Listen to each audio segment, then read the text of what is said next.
Oi pessoal, tudo bem? Então hoje eu vou estar apresentando o meu trabalho, meu artigo sobre Transfer Learning para extração de características em séries temporais, pro artigo da disciplina de Deep Learning.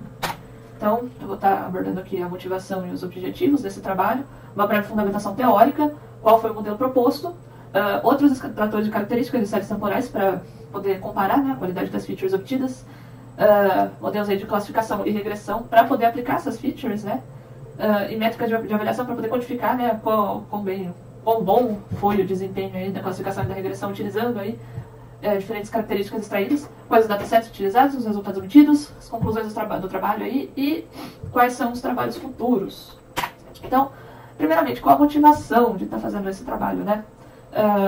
A extração de características aí de alguns tipos de dados, especialmente de imagens, utilizando modelos de redes neurais pré-treinadas com algum outro conjunto de dados bastante extenso, é bastante conhecido na literatura e apresenta resultados aí bastante satisfatórios, né? Tem vários artigos aí que a gente vai ler e a gente vê que as características extraídas das imagens foram obtidas a partir de uma CNN, geralmente pré-treinada com uma imagem com dataset ImageNet.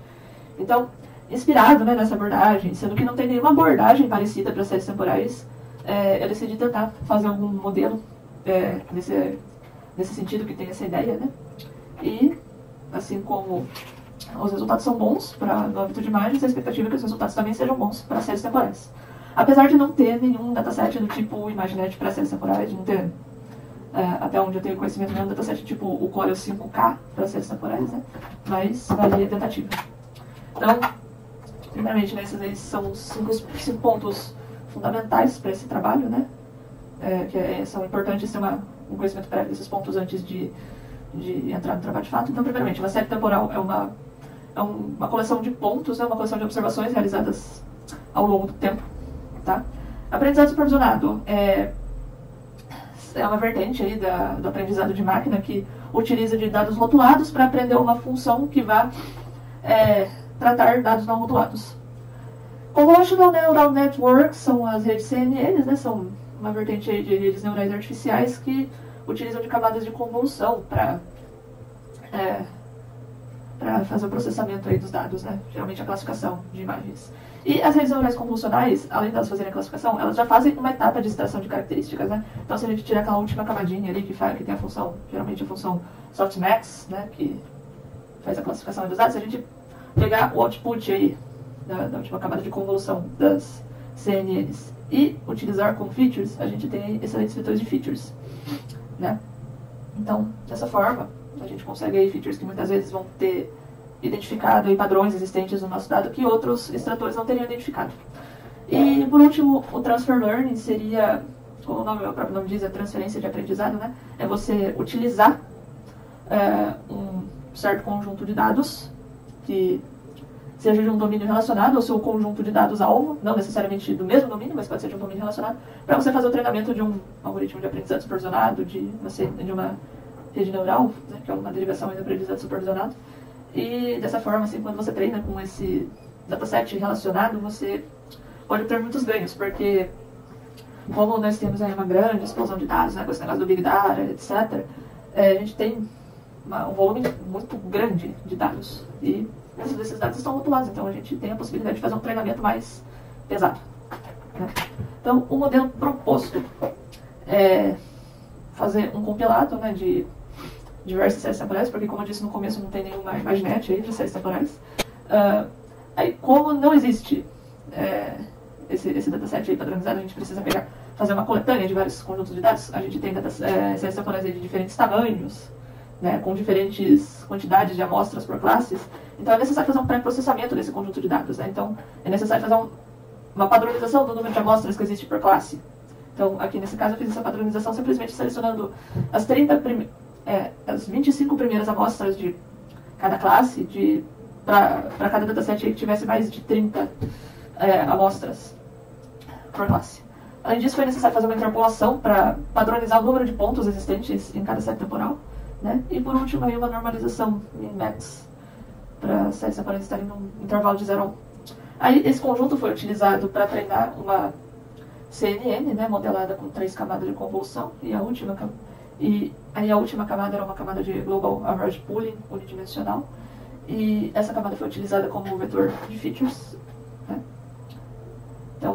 depois do treinamento é feita a extração de características com outros conjuntos de dados que não estão disponíveis aqui, e tendo esses vetores aí de características, foi realizada a tarefa de classificação e de regressão.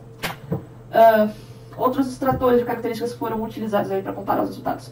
Biangle Statistics, que é um extrator de características baseado em formas, então ele percorre um contorno e faz a extração de ângulos com base na intersecção de dois segmentos de reta. Então esse ângulozinho aqui, ele descreve um ponto. Além disso, foi utilizado dois métodos de geração de imagens, utilizando séries temporais, e a partir dessas imagens foram extraídas características utilizando a tal da famosa CNN ResNet 152 pré-treinada com o ImageNet. Então aí foi utilizado o Markov Transition Field, que resumidamente, cada ponto de um Markov Transition Field, ele descreve a probabilidade de transição de um ponto da série temporal para outro ponto, com base em quantis. E o Recurrence Plot seria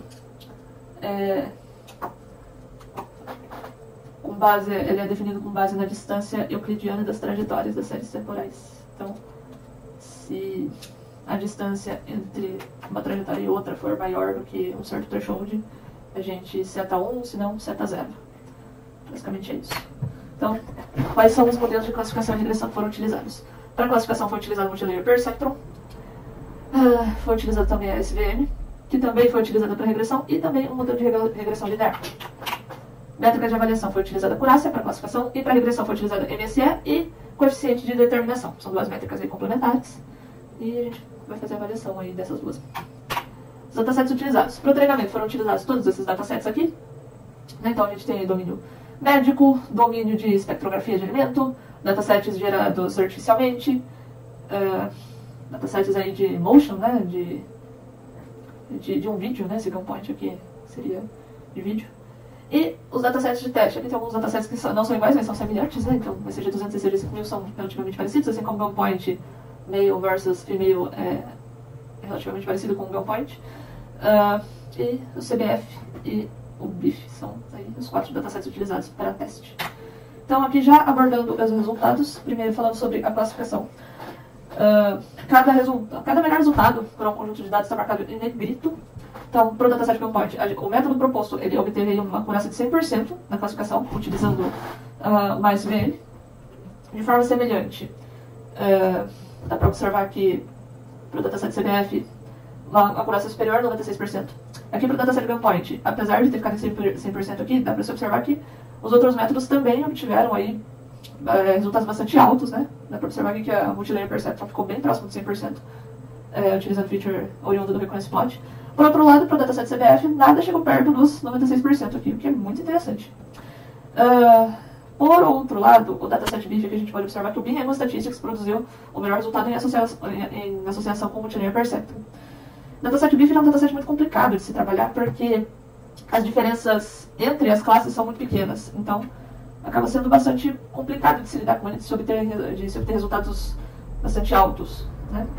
Então, aí é um dataset bastante desafiador de se trabalhar. E para o dataset ECG5000, novamente o Biangle Statistics produziu o melhor resultado, né, em associação com a SVM, com uma acurácia superior a 96%. Porém, a metodologia proposta aqui produziu uma feature que, em associação com a SVM, gerou uma acurácia de 95%, ou seja, uma diferença inferior a 1%, o que indica boas features. Apresentou uma acurácia interessante e obtivemos boas features. Agora, os resultados de regressão, né? Primeiramente, dá para observar que os menores resultados de MSE coincidem com os maiores resultados do coeficiente de determinação, que era, na verdade, bastante esperado, porque são métricas complementares, né? Então, como dá para observar aqui, o método proposto simplesmente dominou. Os outros métodos aqui não produziram resultados tão bons quanto a extração de features utilizando a CNN. Então, aqui, a regressão linear foi bastante superior em todos os casos, exceto no CBF. A CBF apresentou resultados melhores para a SVM, novamente. E aqui, o dataset que é bastante desafiador, o BIF, ele apresentou resultados muito, muito maiores do que os demais métodos. Então, isso é um indicativo assim, que eu particularmente achei fascinante. Então, quais são as conclusões do nosso desse trabalhinho aqui, né? Particularmente, achei esses resultados aí bastante promissores, né? Especialmente em tarefas de regressão. E, como eu disse para vocês, o dataset BIF ele é bastante complicado de se trabalhar, mas mesmo assim ele apresentou uns resultados bem legais. Então, quais são os nossos próximos passos? primeiramente, trazer um conjunto de dados de treinamento melhor, né, com mais datasets, e talvez aí fazer uma seleção de elementos das classes que seja mais representativo para cada classe, né, não só selecionar os 20, os 30 primeiros elementos, mas fazer uma seleção mais criteriosa. Também melhorar o modelo da CNN utilizada, né, e talvez aí utilizar uma rede chamada Inception Time para o processo da inserção de features, né, é uma rede que apresenta resultados interessantes para a classificação de séries temporais.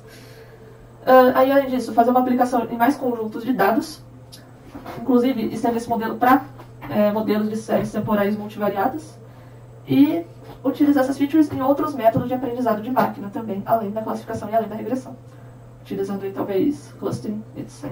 Então, e também repressão da informação, que é o tema do meu mestrado. Então, vai ser bastante interessante aí. É isso, espero que tenha sido de bom proveito. Eu agradeço a atenção de quem assistiu até aqui. Obrigada.